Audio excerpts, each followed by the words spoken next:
ময়মনসিংহের পুরনো ব্রহ্মপুত্র নদ জুড়ে অবৈধভাবে ড্রেজার বসিয়ে বালু তোলার হরিলুট চলছে। নদের বিভিন্ন পয়েন্টে উত্তোলিত বালু প্রকাশ্যে পরিবহন করছে বালু খেকোড়া। অবৈধ ও অপরিকল্পিত বালু উত্তোলনে ব্রহ্মপুত্রের ভাঙনে বসতবাড়ি ও ফসলি জমি হারিয়ে নিঃস্ব হয়েছেন অনেকে। ভাঙনের ঝুঁকিতে আছেন ব্রহ্মপুত্র তীরবর্তী হাজারো পরিবার। বাবুল হোসেনের তথ্য ও নুরুজ্জামানের ছবিতে প্রতিবেদন। পাখির চোখে ধরা পড়ে ব্রহ্মপুত্র নদ জুড়ে অবৈধভাবে অসংখ্য ড্রেজার বসিয়ে বালু তুলে লুটপাটের ভয়াবহতা।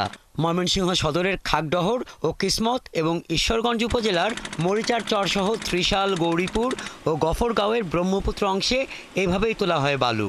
পরে তা ট্রাকে করে প্রকাশ্যেই নিয়ে যায় বালু খেকোড়া। অবৈধ বালু উত্তোলনের কারণে ব্রহ্মপুত্রের ভাঙনে এরই মধ্যে ঘরবাড়ি ও ফসলি জমি হারিয়ে নিঃস্ব হয়েছেন অনেকে।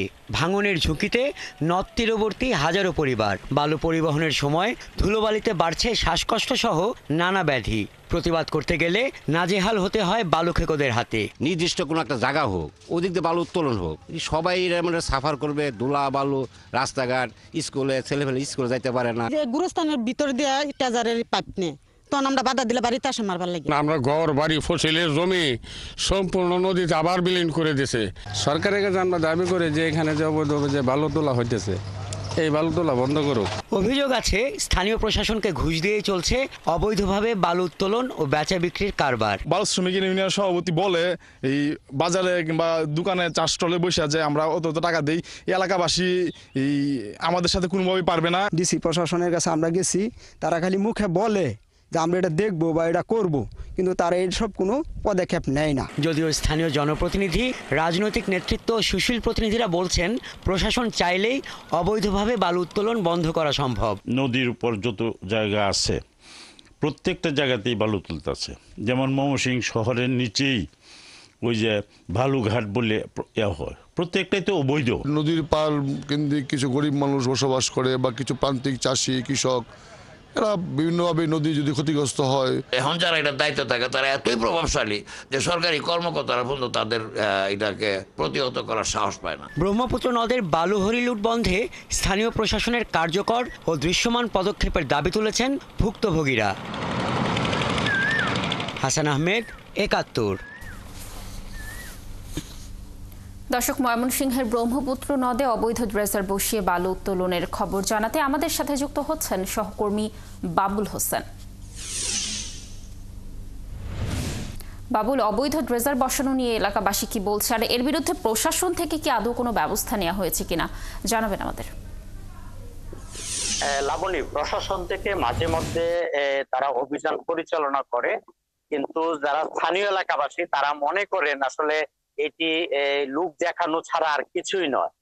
আমি রয়েছি ময়মনসিংহ সিটি কর্পোরেশন অর্থাৎ শহরতলি সিটি কর্পোরেশন এলাকার খাগডহর গুমতি এলাকায় আছি, এবং আমার পেছনে যদি দেখেন যে নদীর পাড়েই রয়েছে এরকম ব্রহ্মপুত্র পাড়ে অসংখ্য মানুষের বসতি, ঘরবাড়ি, এবং এর পেছনে এই খাগডহরের গন্তি ছাড়া এর পিছনে কিসমত, কল্যাণপুর সহ বিভিন্ন এলাকা। কেবল এই ময়মনসিংহ সিটি কর্পোরেশনের যে ব্রহ্মপুত্র যে পাস রয়েছে, এখানে অসংখ্য পয়েন্টে প্রতিদিন অসংখ্য মানে বলতে পারি যে প্রায় শতাধিক ড্রেজার বসিয়ে, ছোট বড় ড্রেজার বসিয়ে দিনে রাতে বালু উত্তোলন করা চলছে। এবং এটি যে কেবল ময়মনসিংহ সিটি কর্পোরেশনের এলাকা তা না, এটি পার্শ্ববর্তী গৌরীপুর, গফরগাঁও, ত্রিশাল এবং নান্দাইল উপজেলা পর্যন্ত, অর্থাৎ ময়মনসিংহ জেলার পুরো এলাকা জুড়ে যেখানে ব্রহ্মপুত্র নদী রয়েছে সেখানের প্রতিটি পয়েন্টে বিভিন্ন ঘাটে ঘাটে ড্রেজার বসে এইভাবে বালু উত্তোলন করা চলছে। এবং যারা সাবেক সরকারে যারা ছিলেন, তাদের যারা স্থানীয় প্রভাবশালী, তারা এই বালু ব্যবসার সঙ্গে যুক্ত ছিলেন। এখন যদিও পরিবর্তিত পরিস্থিতি, স্থানীয় লোকজন বলছেন যে তারাই এখনো সেটি নিয়ন্ত্রণে রেখেছে। কেবল যারা এখন ক্ষমতার কাছাকাছি রয়েছে তাদের সঙ্গে তাদের একটি আঘাত এবং যোগসূত্র রয়েছে, যে কারণে এই বালু উত্তোলনে কখনোই বন্ধ হয়নি এবং স্থানীয় প্রশাসন যে মাঝে মধ্যে যে অভিযান করে 2-1 ড্রেজার ধ্বংস করা, এটি একেবারেই লোক দেখানো ছাড়া কিছু না। স্থানীয় লোকজন যারা এই নদী পারে মানুষ যারা ভাঙ্গনের ঝুঁকিতে রয়েছে, ফসলি জমি হারাচ্ছেন এই নদী ভাঙ্গনের কারণে, তারা বলছেন যে প্রশাসন চাইলেই পারে এমন এটি একটি সহজ বিষয়। কারণ হিসেবে তারা বলছেন যে যারা এই ড্রেজারের মালিক, যারা এই যে ট্রাকের যারা বালু পরিবহন করা হচ্ছে, যারা স্থানীয়ভাবে প্রভাবশালী, তাদের প্রত্যেকেরই নামের তালিকা স্থানীয় প্রশাসনের কাছে রয়েছে এবং তারা ইচ্ছা করলে এটি তারা শনাক্ত করে কিন্তু তাদের বিরুদ্ধে আইনগত পদক্ষেপ নিতে পারেন। সেই জায়গাটিতে কিন্তু প্রশাসন কার্যকর কোনো বা দৃঢ় শক্ত কোনো অবস্থান নিতে এলাকাবাসী দেখে না। এটি নিয়ে স্থানীয় প্রশাসনের এই ভূমিকা নিয়ে যারা এখানে রাজনৈতিক নেতৃত্ব রয়েছেন, যারা স্থানীয় লোকজন রয়েছেন, তারা অত্যন্ত ক্ষুব্ধ প্রতিক্রিয়া ব্যক্ত করেছেন। এবং এই যে সকাল থেকে আমরা এখানে এসেছি এবং আমরাও কিন্তু দেখেছি যে পুরো ব্রহ্মপুত্র নদীর বিভিন্ন পয়েন্টে প্রতিদিন এই যে আজকে যেভাবে বালু তোলা হচ্ছে এবং পরিবহন করা হচ্ছে ট্রানে, এটি কিন্তু প্রকাশ্য এবং এটি কোনো লুকোচুরির কোনো বিষয় না। প্রশাসনের একেবারেই নজরদারির ভেতরে, একেবারে নাকে ঢোকায় যেটি বলা হয়। তারপরেও স্থানীয় প্রশাসন থেকে এই যে প্রতিদিন অবাধে ব্রহ্মপুত্রের বালু হরিলুট করা হচ্ছে, ট্রাকে করে নিয়ে যাওয়া হচ্ছে, অপরিকল্পিত ভাবে খনন হচ্ছে, মানুষজনকে ঝুঁকির মধ্যে ফেলা হচ্ছে, যারা প্রতিবাদ করে তাদেরকে মারধর পর্যন্ত করা হচ্ছে। কয়েকদিন আগে এখানে মারামারির ঘটনা ঘটেছে।